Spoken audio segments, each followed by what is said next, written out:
சாந்தி sister குஷி குஷியா இருக்கிறீங்களா? ஓம் சாந்தி brother. குஷியா இருக்கிறோம்.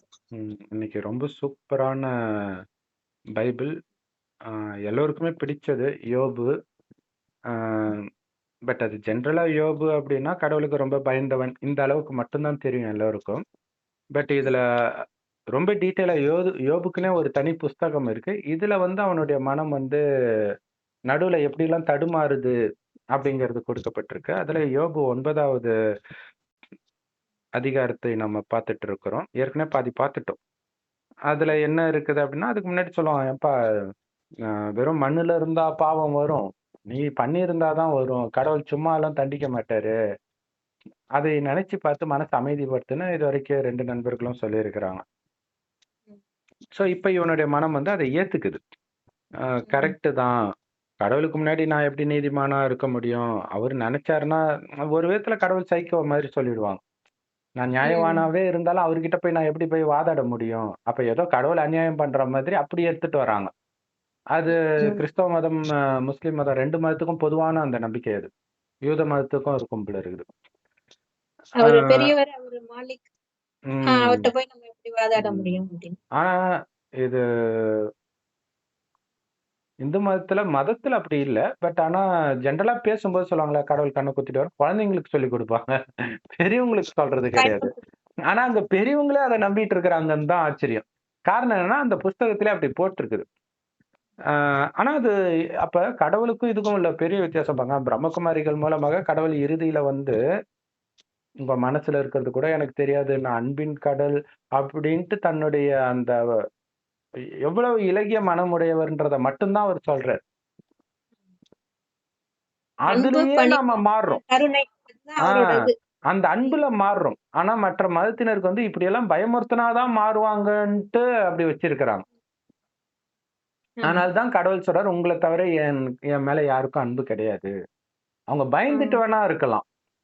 ஆமா. ஆனா அன்பு கிடையாது. இல்லையா? பயபக்திம்பாங்கல்ல. பக்தியே ஆ, பயத்தோட சேர்ந்ததுதான். கரெக்ட்.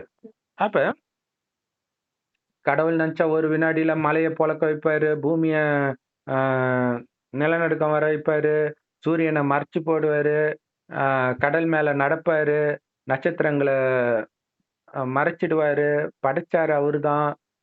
இந்த மாரி நெறைய விஷயங்கள். அவரு என் முன்னாடியே போனா கூட என்னால கண்டுபிடிக்க முடியாது. அது கரெக்ட்டான விஷயம் தான். இல்லையா? கடவுள் வந்தாலும் கண்டுபிடிக்க முடியாது. இப்ப வந்து சொல்லிக்கிட்டே இருக்கிறோம், கண்டுபிடிக்கல. அதே மாரி கடவுள் எதையாவது பறிச்சுட்டு போனா கூட அவர தடுக்கிறதுக்கு யாரு இருக்கிறா?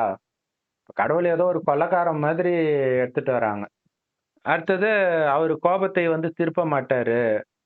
ஆ, ஸோ ஒருவருக்கொருவர் துணை நின்று அந்த ஒரு பணக்காரங்கலாம் அவங்களுக்குள்ள ஒரு குரூப் இருக்கும் இல்லையா? அவங்க கூட கடவுள்கிட்ட அந்த அகங்காரத்தலாம் விட்டுட்டு அடங்கி தான் ஆகணும். அவருக்கு மறுமொழி கொடுக்க யார் இருக்கிறா? அப்படின்றத தான் இதுவரைக்கு பார்த்தோம். ஒருவேளை ஆமா. எனக்கு என்னுடைய விண்ணப்பம் பண்ண அவர் அனுமதி கொடுத்தா கூட அவர் கேட்பாருன்னு எனக்கு நம்பிக்கை இல்ல, அப்படிங்கிறார். ஏன்னா இவ்வளவு பெரிய உலகத்துல அவர் என்னெல்லாம் ஒரு ஆளா மதிக்கணுமா? அப்படி நினைக்கிறார். ஆ, இதுதான் 17வது வசனம் தான் ரொம்ப ரொம்ப கடவுளை நிந்தனைப்படுத்துறது. அவர் புயலினால் என்னை முறிக்கிறார். முகாந்திரம் இல்லாமல் அநேகம் காயங்களை எனக்கு உண்டாக்குகிறார். காரணம் என்ன அப்டின்னா, அந்த முன் ஜென்மத்தை பற்றிய ஞானம் இல்லாததுனால. இந்து யாராவது சொல்லுவானா? முகாந்திரம் இல்லாம கடவுள் என்ன சோதிக்கிறாருன்னா, அந்த அளவுக்கு நீ பண்ணியிருப்பன்னு மத்தவன் சொல்லுவான். என்ன பாவம் பண்ணமோ இப்படி கஷ்டப்படுறோம். அததான் அப்படிதான் சொல்லுவாங்க. சொல்லுவாங்க. கடவுள்கிட்ட நான் அப்படி என்னப்பா பண்ணேன்னு தான் கேட்பாங்க. ஸோ இதுல வர அமைதி, காரணமே இல்லாம நான் இத அனுபவிக்கிறேன்னும்போது அமைதி வராது. ம்.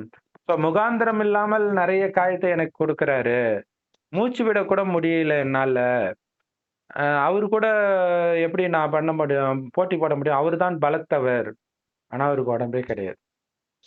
ம். இல்ல இவங்க அப்படி புரிஞ்சுக்கிறாங்க. அவரு எவ்வளோ பெருசு தெரியுமா? வானத்துக்கும், பூமிக்கும் அப்படி நிப்பாரு. இந்து மதத்திலயும் அப்படித்தானே சொல்லியிருக்கிறாங்க இல்லையா? சிவன் அப்படி நிப்பாருன்ட்டு. அதே மாரி நியாயத்தை பார்த்தால் என் பட்சத்தில் சாட்சி சொல்றவன் யாருன்ற. அது இவர் பக்கம் நியாயம் இருக்குதாம். ஆனா சாட்சி சொல்றதுக்கு யாருக்கு தைரியம் வரும் கடவுள் முன்னாடி? அப்படிங்கிறாங்க. ஆ, சோ நான் என்னை நீதிமானாக என் வாய் எனக்கு எதிராக சாட்சி சொல்லும். நான் உத்தமன்னு சொன்னாலும் நான் மாறுபாடானவன்னு என்னுடைய வாயே எனக்கு எதிராக சாட்சி சொல்லும் அப்படிங்கிறார். அது சொல்லுங்க சிஸ்டர். நான் என்னை ஆக்கினாலும் என் வாயே என்னை குற்றவாளியாக்கும். நான் உத்தமன் என்று சொன்னாலும் நான் மாறுபாடானவன் என்று அது சாட்சி கொடுக்கும் அப்படின்னு சொல்றாங்க. அப்ப மனசாட்சி காட்டி கொடுக்கும்னு சொல்ற மாதிரிதான். கரெக்ட். சோ இதுல இன்னொரு விஷயம் என்னன்னா, இன்னைக்கு ஒரு ஒரு உதாரணத்துக்காக மாட்டுக்கறி சாப்பிடுறாங்க அல்லது ஆட்டுக்கறி சாப்பிடுறாங்க இல்ல ஏதோ ஒரு கறி சாப்பிடுறாங்கன்னு வச்சுக்கோங்களேன். அப்ப பைபிளையே உதாரணம் காட்டுவாங்க. கடவுள் நமக்காக தான் படைச்சிருக்காருன்னு போட்டு. ஆனா இதே ஆத்மா முன் ஜென்மத்துல எப்படா இதெல்லாம் சாப்பிடுறாங்க, ஒரு மனசாட்சி இல்ல, அது பால் கொடுக்குது, அது ஒரு அம்மாவுக்கு நிகர் இல்லைன்னு அதே ஆத்மா பேச்சு இருக்கும். அதான் உன் வாயே உனக்கு எதிராக சாட்சி சொல்லும். கடைசியில காட்டுவாங்க. நம்மளே அந்த மாதிரி பார்ப்போம்ல, என்ன இவனுக்குன்னா ஒரு நீதி, அடுத்தவனுக்குன்னா இன்னொரு நீதி. அன்னைக்கு அவன் அப்படி பேசினான்ல, அது வேற வாய், இது வேற வாயான்னுலாம் சொல்லுவாங்க. சோ அதுதான் ஒரு காட்சி போட்டு காட்டுறதே. நீ என்னென்னலாம் மத்தவன் தப்புன்னு சொன்னியோ அதையே தான் நீ பண்ணி இருக்கிற. அதே ரிவர்ஸ்லயும் நடக்கும்.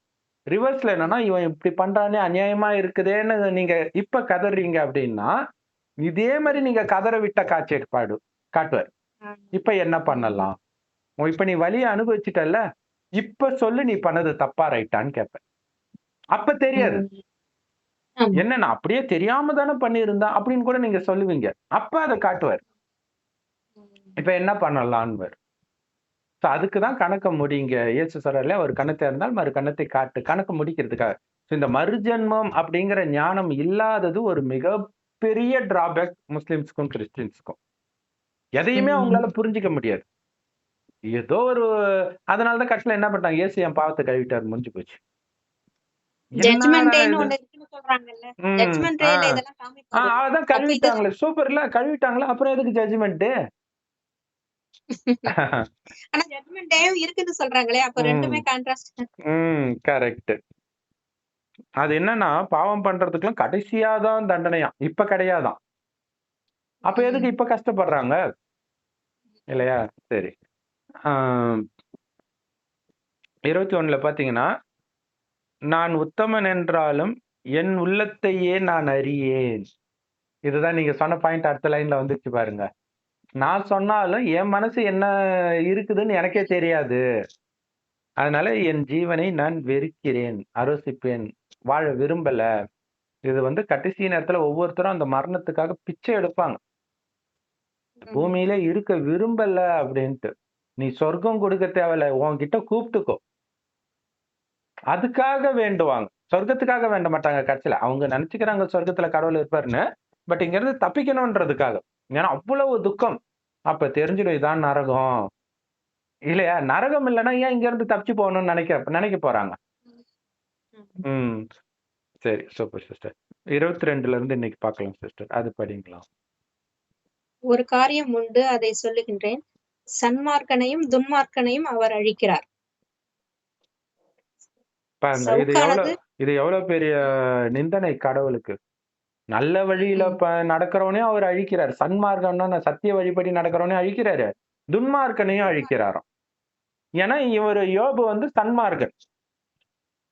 கடவுள் மேல ரொம்ப அன்பு உள்ளவரா இருப்பாரு. தன் பசங்க பாவம் பண்ணா கூட அதுக்கு கடா வெட்டி அதை நிவர்த்தி பண்ணுவாரு. கடா வெட்டுறது பாவம்னு தெரியல. அப்ப அதுக்கான தண்டனை தான்ன்றது அவங்களுக்கு தெரியல. இப்ப சமீபமா குரான் எடுத்ததுல கூட வரும். என்ன வரும்னா, நபிமார்களை கொலை பண்ணாங்க இல்லையா?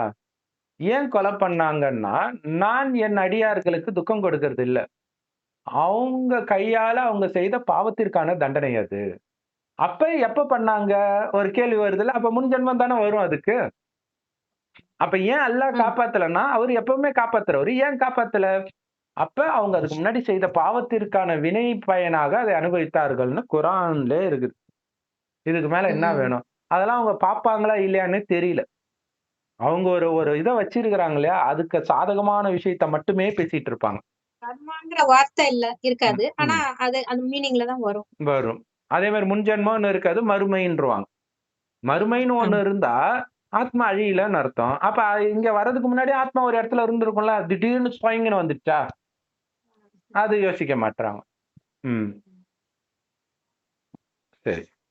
ஆ சோ இது வந்து ஆக்சுவலா கடவுள நிந்தனை பண்றது. நல்லா இருக்கிறவனையும் அவரு தான் அழிச்சு போடுறாரு. கெட்டவனையும் அழிச்சு போடுறாருன்னு வந்துருது. ஆக்சுவலா இதுக்கு முன்னாடி வந்த கதைகள் எல்லாம் கெட்டவர்களை அழித்து நல்லவர்களை காப்பாத்துற மாரி தான் இருக்கும் பைபிள்ல.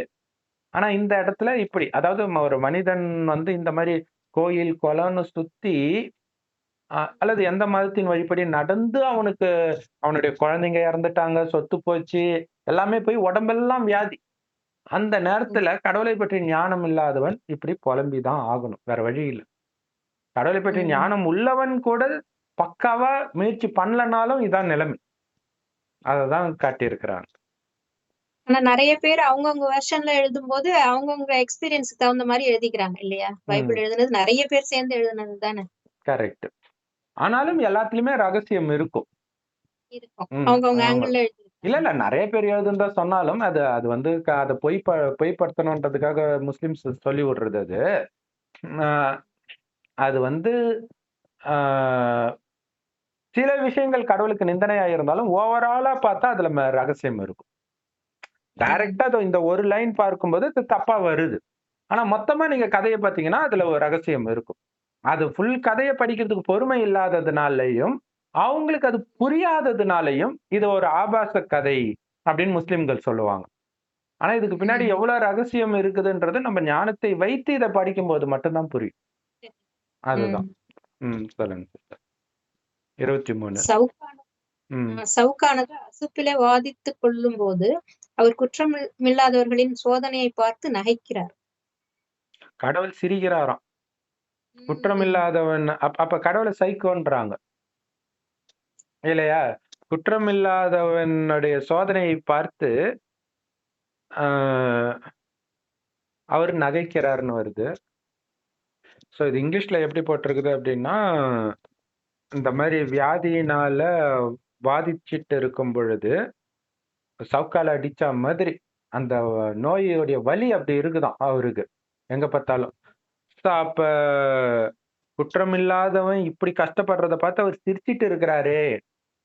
அது சொல்லுவாங்கல்ல, "கடவுளே உனக்கு கண்ணு இருக்குதா? நான் இவ்ளோ கஷ்டப்படுறேனே! நீ எல்லாம் ஒரு தெய்வமா?" அது அந்த அர்த்தத்துல தான் வருது இதுவும். ம். ஆனா அவர் ம். முன் ஜென்மத்துல செஞ்ச குற்றத்துக்கு தான் இப்ப தண்டனை அனுபவிக்கிறாரு. அது அது கடைசில காட்டுவாங்க. நடக்கிறது கரெக்ட் தான் ம். அப்படிங்கிற மாரி இருப்பார்ல கடவுள். அதுதான் இப்படி கரெக்ட். போட்டிருந்தது. அவரு எதையுமே பார்க்கறது கிடையாது. ஞானத்த குடுக்கும்போது நீ கேட்கல. நீ சொல்றத நான் ஏன் கேட்கணுன்றாரு. முடிஞ்சு போச்சு. ஒரே ம். பாயிண்ட். நான் சொல்வதை ம். கேட்காத குழந்தைகள சொல்றத நானும் கேட்கலன்றாரு. கேட்கறது. முடிஞ்சு போச்சு. ஞானத்த குடுத்து எல்லார்கிட்டயும் சொல்றதுக்கு அனுப்புறாரு. குழந்தைங்களும் சொல்றோம். அவரும் எப்படியாவது சொல்லணும்னு நெனைக்கிறாரு. ஆனா, நான் சொல்றத மட்டும் கேளு. நம்மளே ம். ஞானம் குடுக்கும்போது அப்படித்தானே பண்றாங்க. இல்லையா? ஆமா. நம்ம ஒரு கிறிஸ்டியனுக்கு சொன்னா, அவங்க நம்ம நம்ம வாயே பேச விட மாட்டாங்க. சிலர் சிலர் கேட்பாங்க. பட் பலர் கேட்க மாட்டாங்க. ம். அதான் சொல்றேன். இது கடவுளுடைய ஞானம்னு அவங்களுக்கு தெரியல. ம். அது 24 படிங்க சிஸ்டர். உலகம் துன்மார்க்கர் கையில் விடப்பட்டிருக்கிறது. அதிலிருக்கிற நியாயாதிபதிகளின் முகத்தை மூடிப் போடுகிறார். அவர் அதை செய்கிறதில்லை என்றால், பின்ன யார் இதை செய்கிறார்? சூப்பரானது. இதுதான் உருப்படியான கேள்வி. யாரு ம். பண்றா? ஏன்னா முஸ்லிம்களும், கிறிஸ்தவர்களும் நம்பிட்டு இருக்கிறது என்னன்னா, நல்லதும் கடவுளே பண்றார், கெட்டதும் கடவுளே பண்ணுகிறார். இந்துக்களும் அப்படிதான் நம்புறாங்க. பட் ஆனா வேதத்துல அப்படி கிடையாது. ராமாயணத்துல, மகாபாரதத்துல கடவுள் கஷ்டத்த குடுக்குறாருன்னு எந்த இடத்துலயும் போட்டிருக்காது. ஏன்னா அங்க கஷ்டப்படுறதே கடவுளா காட்டியிருப்பாங்க. இல்லையா? ராமர் அந்த மாரி. ஆனா, அப்ப அது யார் பண்றா? துன்மார்க்கர்கள் கையில விடப்பட்டிருக்குது உலகம். அப்படின்னாலே இது கலியுகத்துல நடக்கிற விஷயம். நம்ம சொல்றோம் இல்லையா? இது ஆமா. கலியுகத்தின் விஷயம் தான் பைபிள், குரான், ராமாயணம், மகாபாரதத்துல போட்டிருக்கு. ஆமா. அப்ப அது நடக்கலன்ட்டு. ராவணனோட ராஜ்யம்னு ராவண ம், ராஜ்யம்னு தானே சொல்றோம். அவங்க தான் ம். துன்மார்க்கர்ன்னு அததான் சொல்றாங்க. கரெக்ட். அப்ப இப்ப நடக்கிற விஷயங்கள் இதெல்லாம். ஏற்கனவே நடந்த விஷயம் கிடையாது. அப்ப நியாயம் பண்றவங்களுக்கெல்லாம் சொல்லுவாங்கல்ல, கலியுகத்துல நியாயத்துக்கெல்லாம் நீதி காலம் தர்மத்துக்கெல்லாம் வேலை கிடையாதுன்ட்டு. அப்ப மூடி போடுறாரு அவரு அப்படின்னு சொல்லிட்டு அவருக்கே மைண்ட்ல தோணுது. என்ன கடவுள ரொம்ப நிந்தனை பண்றோமோ? சரி அவர் பண்ணலன்னா அப்புறம் யார் பண்றா? அதுதான் சாத்தானுடைய வேலை. மாயாவுடைய வேலை. காமம், கோபம், பற்று, பேராசை, அகங்காரம். இந்த 5 விகாரம் ஆணிடமும், இதே 5 விகாரம் பெண்ணிடம் உள்ள இணைந்த ரூபம் தான் 10 தலை ராவணன். அவனதான் சாத்தான் மாயான்னு சொல்றாங்க. அவனுடைய ராஜ்யம் தான் கடந்த 2500 வருடமாக இந்த பூமியில நடக்குது. அதுக்கு முன்னாடி இருந்த 2500 வருடம் சாத்தானுக்கே வேலை கிடையாது. அதுதான் சொர்க்கம். அப்படிங்கிற ரகசியத்தை இந்த 5000 வருட காலச்சக்கரத்தின் கடைசின்னு ஒரு வருடத்துல வந்து சொல்றாரு. ஏன்னா, இது முடிந்து மீண்டும் சொர்க்கம் வரப்போகுது. மீண்டும் சாத்தான் இருக்க மாட்டான். அது பைபிள்லயே இருக்கும். 1000 வருடம் கல்லறையில புடிச்சு அடைச்சிட்டாருன்ட்டு. ஏன்னா அவங்களுடைய ஆயுள் வந்து 2000 வருஷம் தான் இல்லையா? ஆனா அந்த உலகத்துடைய ஆயுள் வந்து 5000 வருடம். இதுதான் கடவுள் படைத்த உண்மையான சொர்க்கம். மற்ற மதத்தினர் நரகத்தில் வந்தாலும் அவர்களுடைய ஆயுள்ல பாதி அவங்களுக்கு சொர்க்கம் மாதிரி இருக்கும். ஒரிஜினல் சொர்க்கம் கிடையாது. பட் அவங்க பார்த்ததில் அது சொர்க்கம். அப்படி இருக்கும்ன்றார். அப்ப இந்த கலியுகத்தின் இறுதியில இறைவனே வந்து ஞானம் கொடுக்கிறார். சொர்க்கத்தில் ஆத்மான்ற உணர்வுல இருந்ததுனால காமம், கோபம், பற்று, பேராசை, அகங்காரத்துக்கு வேலை கிடையாது. ஆத்மானா உயிர். அது பூர்வ மத்தியில நட்சத்திரம் மாதிரி ஜொலிக்கினால தான் இங்க பொட்டு வைக்கிற பழக்கம் இருக்கு. அந்த ஆத்மாவுடைய அப்பா தான் பரமபிதா, பரமசிவன், அல்லாஹ் இப்படி வெவ்வேறு பேர்ல வெவ்வேறு மதத்துல சொல்லப்படுற ஒரே இறைவன். அவரு நம்மை மாதிரி பிறப்பிறப்பு சக்கரத்தில் வருவதில்லை. தாயின் கர்ப்பத்தில் பிறந்த இயேசுவோ கிருஷ்ணரோ கடவுள் கிடையாது. பிறப்பிறப்பிற்கு அப்பாற்பட்டு இருக்கக்கூடிய அந்த பரமபிதா பரமசிவன். அதனாலதான் லிங்க ரூபம் வச்சிருக்கிறாங்க சிவனுக்கு. ஜோதி ரூபத்துல இருக்கிறாரு. ஆனா ஒரு வயோதிகர் உடலை வந்து ஞானத்தை சொல்ல வேண்டி இருக்குது. அவர் வரவே இல்லைன்னா அவரையா நம்ம கும்பிடணும் இல்லையா? இந்த துக்கத்துல இருந்து காப்பாத்துறதுக்கான வழியை சொல்றாரு. காம கோபம் பற்று பேராசை அகங்காரத்துல விழுந்ததுனால தான் மாட்டிக்கிட்டீங்க. அதுக்கு காரணம் உடம்புன்னு நினைச்சது. சொர்க்கத்துல இந்த காம கோபம் பற்று பேராசை அகங்காரமே இல்லாம இருந்தது காரணம் ஆத்மான்ற உணர்வுல இருந்து ஒருவரை ஒருவர் ஆத்மானே பார்த்ததுனால சதா ஆனந்தமா இருந்தீங்க. ஏன்னா ஆத்மாவுடைய உண்மையான குணம் ஆனந்தம்.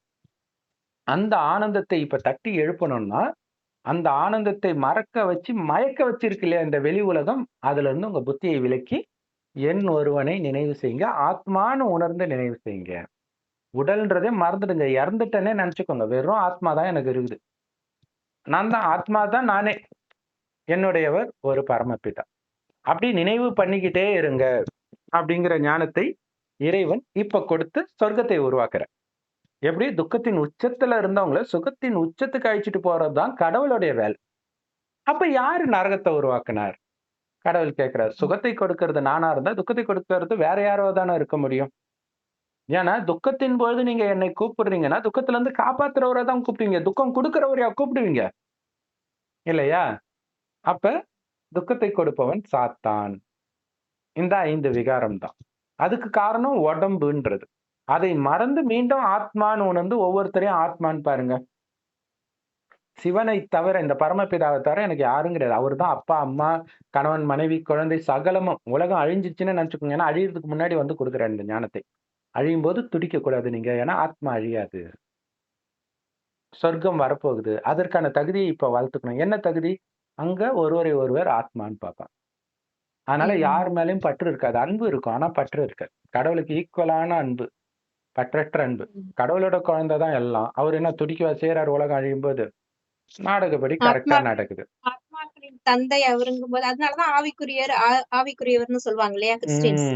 கரெக்ட். ஆவிக்குரியவரே அப்படித்தானே சொல்றாங்க. ஆமா. பிதா சுதன் பரிசுத்த ஆவி அப்படின்னு சொல்றாங்க இல்லையா? கரெக்ட். அவங்க அது ஆத்மாங்கிறத ஆவின்னு சொல்றாங்க. உடலற்றவர்ன்றதான் ஆவிக்குரியவர்னு சொல்றாங்க. ஆவிக்குரியவர் சொல்றாங்க. ஆமா. So, அப்ப கல்லறையில இருந்து எழுப்புவேன்னு சொல்றது அதுதானே. நீங்க ஆவி ஆத்மாங்கிறது புரியாம இருக்கிறீங்க. ஆவியை தான் துக்கத்துல எழுப்புறார். இருக்கீங்க. ஆத்மாவை எழுப்புறார். எழுப்புறார். உடல்ன்றத மறந்து உடல்ன்றத மறந்து வா. நீ உடல் கிடையாது. ஆனா இப்ப ஆத்மான்றத மறந்து படுத்துட்டு இருக்குது. ஆத்மா தூங்கிட்டு இருக்குது கும்பகர்ணன் மாதிரி. அதை எழுப்புறார். சோ அப்ப இதை யார் பண்றன்னு தெரிஞ்சிட்டாலே பதில் தெரிஞ்சிட்டாலே அமைதி ஆயிடும். இத பண்றது சாத்தான். யார் அந்த சாத்தான்? வேற யாரும் இல்ல. உங்களுக்குள்ள இருக்கிற அந்த அசுர குணங்கள் தான். அப்ப அதை பண்ண வச்சது அவன்தான். அப்ப அவனை வெல்லணும். அந்த எண்ணங்கள் உங்களுக்குள்ளதான் வருது. பலகீனமா இருக்கிறதுனால. பலத்தை நிரப்பினால் அந்த எண்ணங்கள் போயிடும். அந்த பலத்தை நிரப்புறதுக்கான பலவான் தான் இறைவன். உடல் பலவான் கிடையாது. சக்தி பலம்ன்றது சக்தி. அமைதி சக்தி, ஆனந்த சக்தி, தூய்மை சக்தி, இந்த சக்தியில் எப்பவுமே நிரம்பி இருப்பவர். அதனாலதான் சதா சிவம். எப்பவுமே அவருடைய குணம் ஒரே மாதிரி, ஒரே சீராக இருக்குது. ஆனா அவர் இப்படித்தான் இருக்கிறாருன்னு பைபிள்லயோ, குரான்லயோ, கீதையிலயோ, மகாபாரதத்திலயோ, உலகத்துல எந்த மதத்திலயும் சொல்லப்படல. அதை சொல்வதற்கு தான் இறைவன் வரார். இப்ப செவ்வானத்தில் நட்சத்திரம் மாரி அவர நீங்க நினைச்சுக்கிட்டே இருக்கணும். நானும் நட்சத்திரம் மாதிரி இருக்கிறேன். கண்ணுக்கு தெரியாத நுட்பமான ஒளிப்புள்ளி. பட் நீங்க நினைக்கும்போது கொஞ்சம் தெரியிற மாரி நினைப்பீங்க. அவ்வளவுதான். நினைக்க நினைக்க ஆத்மாவுக்கு சக்தி வரும் பொழுது, இவருக்கு ஏற்பட்ட அதே நிலை உலகத்துல உள்ள ஒவ்வொருத்தருக்கும் கடைசியில நடக்கும். அந்த நேரம் இறைவனைத் தவிர எந்த நினைவும் இல்லன்னா, உங்க உடல்ல உள்ள வியாதி கூட உங்களுக்கு வலியை கொடுக்காது. ஏன்னா உடல்ன்ற உணர்வே மறந்துடுறீங்க. நான் சொர்க்கத்துக்கு போயிட்டு இருக்கிறேன். சொர்க்கத்தில் மிக உயர்ந்த பதவி ஸ்ரீ நாராயணன் பதவி. அங்க வேலைக்காரன் வெட்டியான்ல இருந்து நாராயணன் வரைக்கும் வரிசை கிரமம் இருக்குது. அப்ப நம்பர் 1 நாராயணன் பதவி. அதை நாம அடையணும். அதனால தான் சொர்க்கவாசல் திறப்பு விழா பெருமாள் கோயில்ல கொண்டாடுறாங்க. முதல்ல அவரு தான் இருக்காருன்னு. சோ அத அடைஞ்சிட்டு இருக்கிறேன்ற அந்த போதையில, இங்க இழக்கிறது உங்களுக்கு வலியாக தெரியாது. இப்ப இங்க வந்து ஒரு கோயில இடிச்சா இந்துக்களுக்கு வலிக்குது, சர்ச்சை இடிச்சா கிறிஸ்டியன்ஸ்க்கு வலிக்குது, மசூதிய இடிச்சா ஆ முஸ்லிம்களுக்கு வலிக்குது. ஆனா ஞானம் இல்லாததுனால வலிக்குது. ஏன்னா சொர்க்கத்துல கோயிலோ, மசூதியோ, சர்ச்சோ எந்த மதமும் இருக்காது. அதுக்காக அது அழிக்கப்பட்டு சொர்க்கமா மாற்றப்படுது.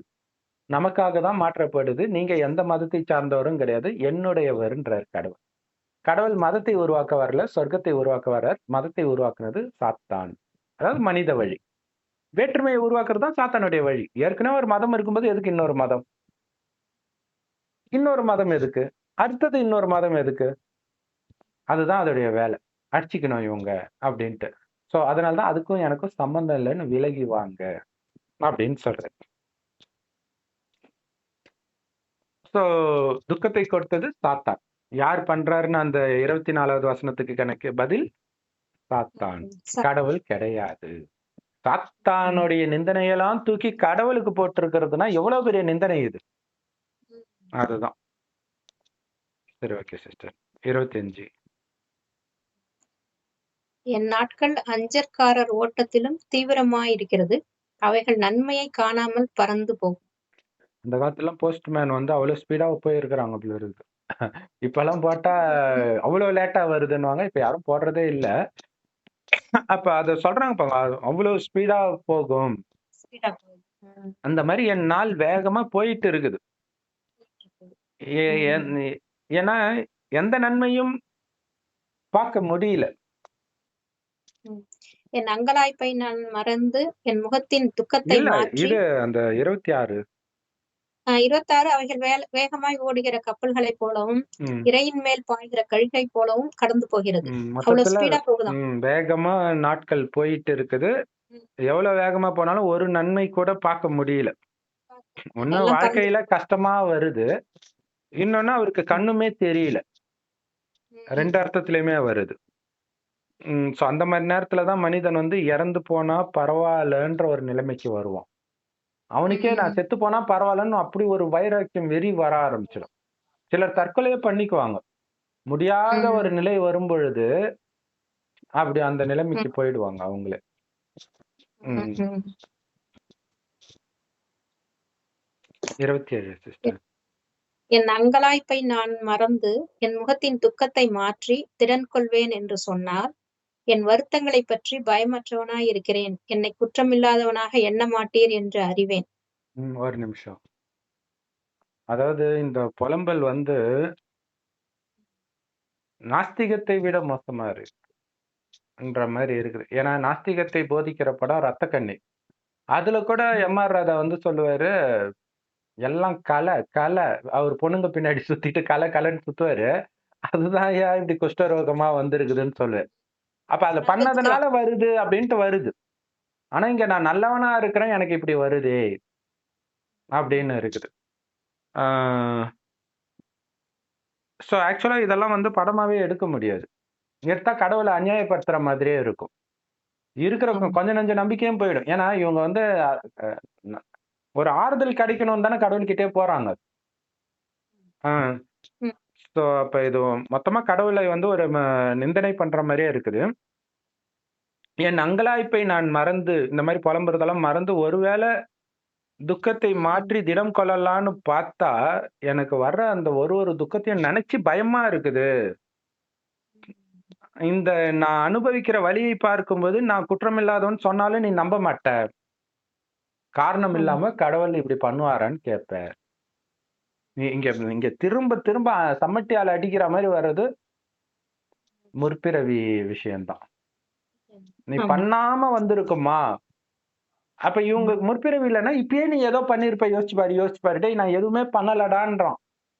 அப் குற்றமில்லாதவனாக எண்ண ம், மாட்டீர் என்று அறிவேன். ம், அப்படி அப்ப அறிவேன்னா என்ன அர்த்தம்? ம். அப்ப பண்ணியிருக்கிறான். முற்பிறவியில பண்ணியிருக்கிறான்னு அர்த்தம் இல்லையா? இல்ல இவரு நண்பர்கிட்ட பேசிட்டு இருக்கிறாரு. நண்பர் சொல்றாரு, "நீ ஏதோ பண்ணியிருப்பன்றாரு." நான் என்ன சொன்னாலும் நீ வந்து நான் குற்றமற்றவன் நம்ப போறது கிடையாதுன்னு எனக்கு தெரியும். ஏன்னா அந்த அளவுக்கு எனக்கு பயம் வருது.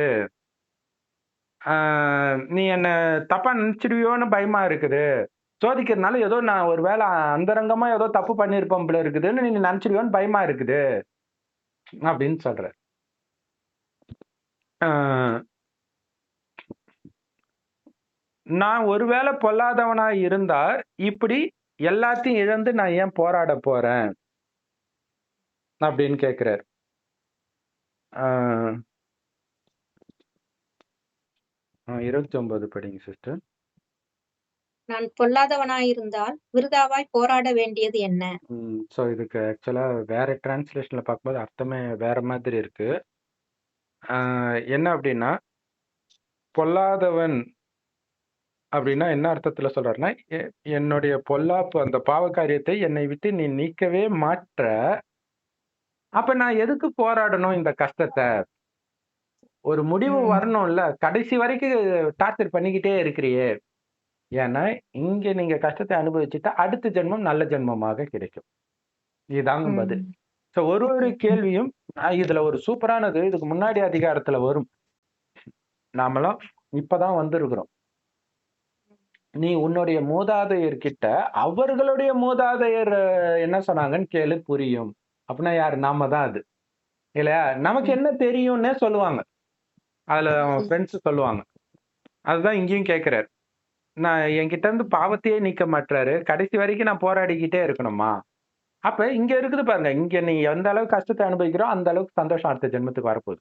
ஏன்னா விஜயகாந்த் அவர்கள் அவ்வளவு நன்மை செஞ்சது தெரியுது. ஆனா சினிமானாலே அது பாவம் தான். சினிமால அந்த பாவத்தின் காசை வச்சு நன்மை செஞ்சாரு. பட் அந்த பாவத்திற்கான தண்டனைய அனுபவிச்சுட்டாரு. இப்ப பணக்கார குடும்பத்துல போய் பிறப்பாரு. உண்மையிலே அது சந்தோஷப்பட வேண்டிய நாள் ஆத்மாவை பார்த்திருந்தால். இல்ல உடலை பார்த்ததுனால எல்லாம் அழுதுட்டு இருக்கிறாங்க. அதே அதே இங்கேயும் சொல்லப்பட்டிருக்கும். இதுக்கப்புறம் ஆமா. உங்கள் நீ துக்கம் சந்தோஷத்தை சுகமாய் மாறும். அனுபவிப்ப. ஆ சந்தோஷத்தை அடுத்தது அனுபவிப்பேன்னு சொல்றாங்க. இதுக்கு உங்கள் துக்கம் சுகமாய் மாறும். ஆ அப்படின்னு தானே எல்லா சர்ச்சிலயும் சூப்பர், எழுதியிருப்பாங்க. Super, super. இங்க துக்கம் அனுபவிச்ச பிறகு தான் அங்க சுகம் வருது. அது அடுத்த ஜென்மத்துல தான். இப்ப கிடையாது. இப்பவே சுகம் வரணும்னா இறைவனுடைய ஞானத்தை எடுத்தா மனதுனால நீங்க விலகி இருக்கிறதுனால சுகத்தை அனுபவம் பண்ண முடியும். அது பிரம்மகுமாரிகள் கிட்ட வந்தா மட்டும் தான் சாத்தியம். இல்லாட்டினா செத்ததுக்கு அப்புறம் சந்தோஷம் வரும்ன்ட்டு நீங்களே ஒரு நம்பிக்கை வைக்கணும். அதுவும் வைக்க முடியாது. காரணம் உங்களுக்கு மறுஜென்மத்தில் நம்பிக்கை இல்ல. அப்ப பாவம் அவங்களுக்கு நம்பிக்கையே இல்ல. கிறிஸ்தவ ஆமா. மதத்துடைய பலகீனத்தை வந்து ஒட்டுமொத்தமா போட்டு உடைக்குது யோபு அதிகாரம். அடுத்தது, ஒருவேளை அந்த உறைந்த மழை தண்ணீரில் மூழ்கி அது ஏதோ ஒரு தூய்மையாக்கக்கூடிய ஒரு ப்ராசஸ்ன்னு நினைக்கிறேன். அவங்க தண்ணீல முக்கி எடுப்பாங்க இல்லையா? ம். அதுலயும் வந்து ஒரு குறிப்பிட்ட இடங்கள்ல பார்த்தீங்கன்னா, அந்த பனி தண்ணிக்குள்ள போய் மூழ்கி வர்றது ஒரு மதச்சடங்கா இருக்கும். அது கிறிஸ்தவ மதமா? இல்ல வேற மதமான்னு தெரியல. YouTubeல அத பார்த்திருக்கிறேன். அதான் உறைந்த மழை தண்ணீர்ன்னு தான் ஆ போட்டிருக்கு. ஐஸ் தான். கரெக்ட். ஐஸ் தண்ணீர். அதுல மூழ்கி சோப்பு போட்டு என் கைய கழுவுனா கூட, மறுபடியும் என்ன நீ சேத்துலயே தள்ளுறியே!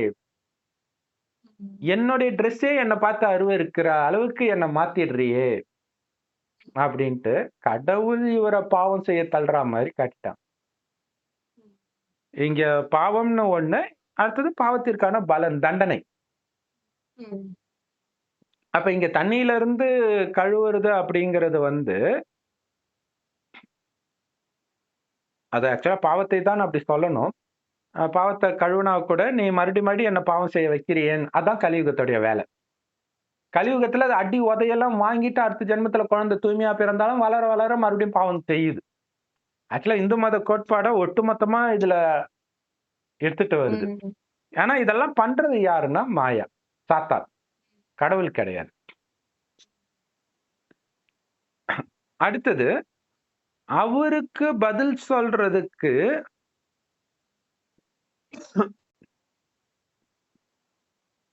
அல்லது இந்த நியாயம் விசாரிக்கிறதுக்கெல்லாம் அவர் மனுஷன் இல்லையா? அவரு எங்க இருக்காரு? நான் எங்க இருக்கிறேன்? அவர்கிட்ட மூஞ்ச காட்டி பேச முடியுமா?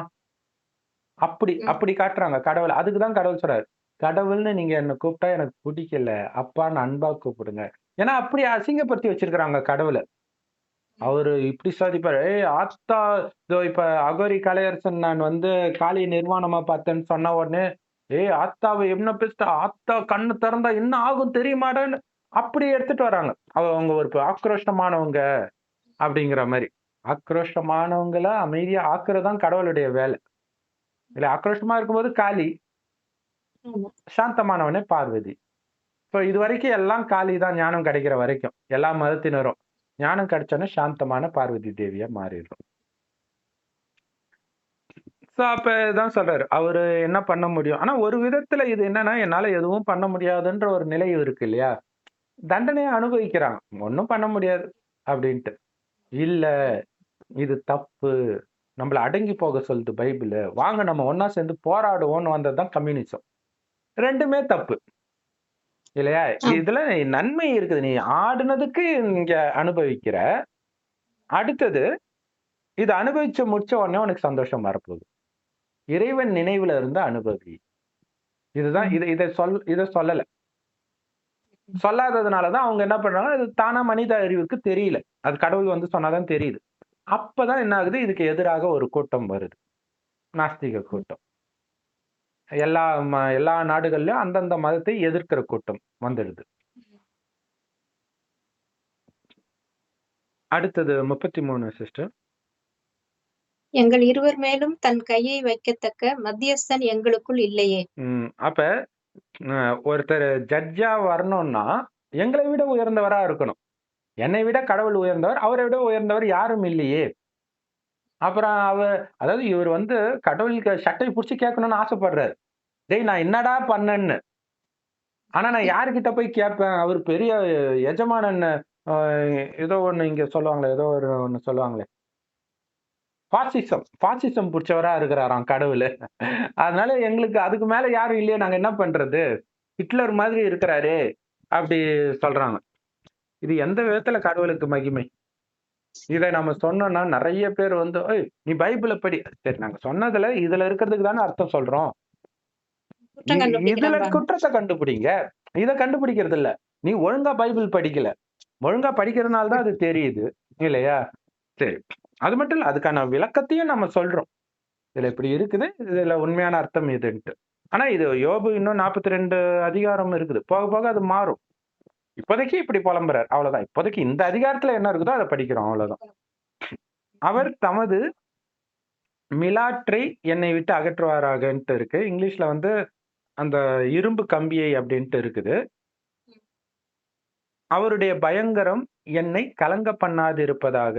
அப்படி வந்து அவர் பயங்கரம் அதாவது ம். திரும்ப திரும்ப இப்ப இப்ப பாலஸ்தீன்ல இருக்கிறவங்க அதான் சொல்ல முடியும். உக்ரைன்ல இருக்கிறவங்க அதான் சொல்ல முடியும். அந்த இப்ப நடக்கிற விஷயம் தான். அவங்கள கேட்டா நாங்க எந்த பாவமும் செய்யலன்னு தான் சொல்லுவாங்க. இல்லையா? ஆமா. அவங்களுக்கு நாங்க 5 வேள தொழுகை பண்றோம். இததான் சொல்லுவாங்க. அப்ப ஏதோ பண்ணியிருப்பேன்றத அவங்களுக்கு தான் படிச்சு காட்டணும். அப்பதான் மனம் அமைதியாகும். இனியாவது பாவம் செய்யாம இருக்கணும். அப்படிங்கிறதுல கவனம் கொடுத்து இறைவன புடிக்கணும். ஆனா அங்க போய் யார் ஞானத்த குடுக்கறது? அங்க நெட்டு, கரண்ட் எதுவுமே இருக்காது. அவங்களுக்கு இங்கிலீஷ் தெரியுமா தெரியாதான்றது வேற வேற விஷயம் இருக்குது. ஆனா இந்த ஞானத்தை எடுத்த பிறகு தான் அவங்க அங்க போயிருப்பாங்க. ம். எடுத்து உதாசீனப்படுத்தி பாவம் செய்த பிறகு அங்க போவாங்க. அப்படி இல்லன்னா ம். கடைசியா வருவாங்க. எப்படியும் எடுப்பாங்க ஆனா. சோ அப்ப அவருடைய பயங்கரம் கிடையாது இது. கர்மத்தின் விதிதான். அந்த பயங்கரம் கலங்காம இருக்குன்னா, இறைவன கெட்டியா புடிச்சுக்கணும். மார்க்கண்டேயன் சிவலிங்கத்த கெட்டியா கட்டி பிடிச்சுக்கிறார்ல, அதான் அங்க தீர்வு. இறைவன் நினைவு ம். எனக்கு உடம்பே கிடையாது. இறைவனையே புடிச்சுட்டு இருக்கிறேன். அப்படி இருக்கும்போது மட்டும் தான் அந்த அமைதிக்கான வழியே. அதை ம். தவிர நீங்க அதான். எந்த இந்த பைபிள பாயிண்ட் படிச்சாலும், அதுவும் ராமாயணம் படிச்சாலும், குரான படிச்சாலும், எத பார்த்தாலும் என்னடா எல்லாம் எங்க அம்மா சீதைய வந்து காட்டுக்கு அனுப்புறாங்க இல்லையா? ஆ அதாவது ராமர் சீதை 2 பேரும் காட்டுக்கு அனுப்புறாங்களா? இனிமேல்ட்டு பார்க்க வேண்டாம்டா. இனிமேல் சோகமா இருக்கும்டா. அட பாவி! ராமாயணமே இப்பதான் ஆரம்பிக்குது. அப்ப ஏன்னா மனிதர்கள் இவங்களே கஷ்டத்துல இருக்கிறாங்க. அப்ப அதை அத பார்க்கும்போது அவங்களுக்கு எப்படி பார்க்கும்போது ஆறுதல் கிடைக்கும்? அப்பொழுது நான் அவருக்கு அதாவது இந்த மாதிரி எதுவும் பண்ண மாட்டேன்னு சொன்னா அவர்கிட்ட நான் பயப்படாம பேசுவேன். இப்ப அப்படி எனக்கு பேச இடம் இல்லையே. அவர் பேசும்போது ம். கேட்கறது இல்ல. அதனால தான் இந்த ம். நிலைமை. எடுத்த உடனே மறுபடியும் அகங்காரம் வந்துடும். இல்லையா? ம். குழந்தை பொறக்கும்பொழுது அ கடவுள்கிட்ட சொல்லுமாம் தாயின் கர்ப்பத்துல, "என்ன விட்டுருங்க, விட்டுருங்க. நான் பாவம் செய்ய மாட்டேன், செய்ய மாட்டேன்." வெளில வந்தோனே பாவம் செய்யுன்றாரு. இப்ப இங்க புலம்புறதெல்லாம் கூட கர்ப்பத்துக்குள்ள நடக்கிற விஷயமா கூட இருக்கலாம். வெளில ம். வந்தோனே மறந்துரும். அந்த மறந்துட்டு போன மறுபடியும் ஜென்மத்த பாவம் செய்ய ஆரம்பிக்கும். மறந்து வருது. ஃப்ரெஷ்ஷா வருது. அப்புறம் திருப்பியும் பாவம் செய்யுது. அந்த அழுததெல்லாம் காட்டுவார் கடவுள். அதுதான். செமையா இருக்குது இந்த அதிகாரம். அடுத்த அதிகாரம் அடுத்த வீடியோல பார்க்கலாம் சிஸ்டர். ஓம் சாந்தி. தேங்க்ஸ் ஓம் ஃபார் வாட்சிங். சாந்தி.